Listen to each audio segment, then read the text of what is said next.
యందు రక్షింపబడతాడు. అసలు వాంగ్మయాన్నంతా పిండేస్తే రెండే అక్షరాలు ధర్మం. ఆ ధర్మాన్ని ప్రచారం చేయడానికే శంకరాచార్యుల వారిని పీఠాలు పెట్టారు. ఆ ధర్మాన్ని లోకంలో ప్రచారం చెయ్యడానికే ఇన్ని గ్రంథాలు వచ్చాయి, ఇంత వాంగ్మయం వచ్చింది. ఆ ధర్మం అన్న మాట లేని నాడు మనుష్య జాతికి అసలు ఏ విధమైనటువంటి ఉద్ధరణ అవకాశం లేదు. ఆ ధర్మాన్ని ఎవడు అనుష్ఠిస్తాడో వాడు సర్వకాలముల యందు ఈశ్వరుడికి ప్రీతిపాత్రుడవుతాడు. రెండు, కలియుగంలో కలిపురుషుడి నుంచి మనని రక్షించగలిగినది ఏది అంటే భగవంతుని యొక్క నామము. కలౌ నామ సంకీర్తన.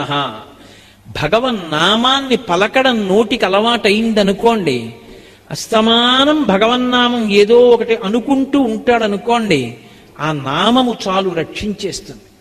ఒక మంత్రం చెయ్యాలి అంటే శౌచం ఉండాలి, స్నానం చేసి ఉండాలి, అంగన్యాసకరన్యాసాలు చెయ్యాలి, ధ్యాన శ్లోకం చెప్పాలి, గురువుగారి దగ్గర ఉపదేశం ఉండాలి, కదలకుండా తొందరపడకుండా శరీరావయవములు కదపకుండా జపం చెయ్యాలి.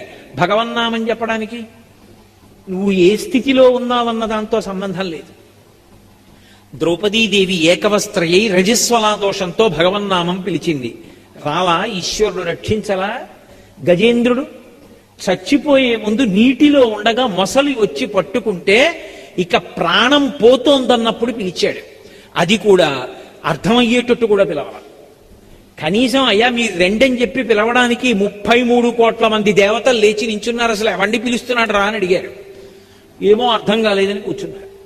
దేవతాలోకానికి అంతటికీ అర్థం కాల ఎవరిని పిలిచాడు. ఎందుకని? అసలు ఏ పేరు వాడలేదు, ఏ గుణము వాడలేదు.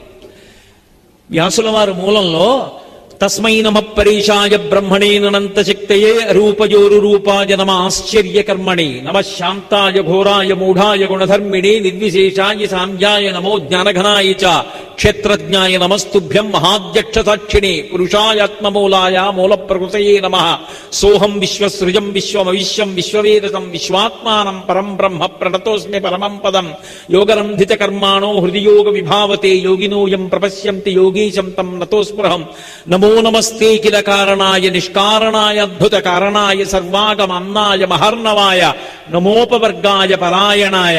పోతన గారు యథాతథంగా ఆంధ్రీకరించారు. ఎవ్వని చేజనించు జగమెవ్వని లోపల నుండు లీనమై ఎవ్వని అందుడిందు పరమేశ్వరుడెవ్వడు మూల కారణం వెవ్వడనాది మధ్యలుడెవ్వడు సర్వము తానయైన వాడెవ్వడు వాని యత్మభౌ ఈశ్వరునే శరణంబు వేడెదన్. స్త్రీ పురుష నపుంసక మూర్తియును కాక తిర్య కమర నరాది మూర్తియును కాక కర్మ గుణభేద సరసత్ ప్రకాశి కాక వెనుక నందియుతానగు విభుతలంతు అన్నారు. వచ్చాడా లేదా? స్థితికారుడైన వాడు రక్షణ కోసం పిలుస్తున్నాడు కాబట్టి విష్ణువు పరిగెత్తి వచ్చాడు. నామమునకు నామికి అభేదం. ఇంత పెద్ద సభలో ఎవరో లేచి కోటేశ్వరరావు అన్నారనుకోండి, గభాలను తిరిగి చూస్తానా చూడనా? నామము పిలిస్తే నామి వస్తాడు. ఆ నామమును పలికితే ఉద్ధరణ పొందుతాడు. భగవన్ నామములు గౌణములు.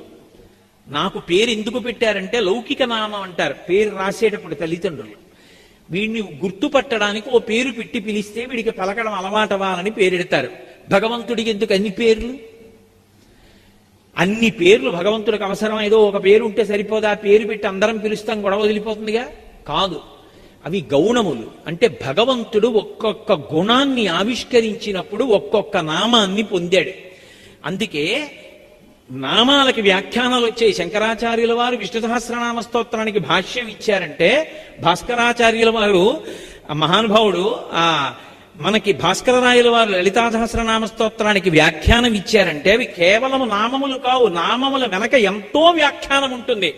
ఆ నామము యొక్క వ్యాఖ్యానముతో మనసు రమించిందనుకోండి, అక్కడికక్కడ మిగిలిన నామములు మరిచిపోయి ఆనంద తన్మయత్వంతో నిలబడిపోతాడంతే.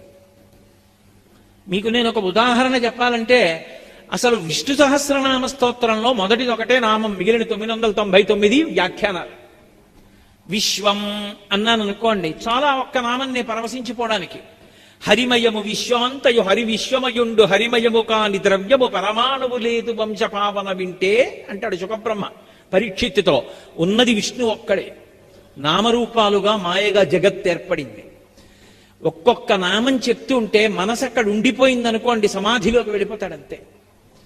లలితా సహస్రనామ స్తోత్రం చెప్తున్నాడు. చెప్తూ వరుసగా శ్రీమాత, శ్రీ మహారాజ్ఞి, శ్రీమత్సింహాసనేశ్వరి అంటున్నాడు. చంపకాశోక పున్నాగ సౌగంధి కలసత్కచ అన్నాడు.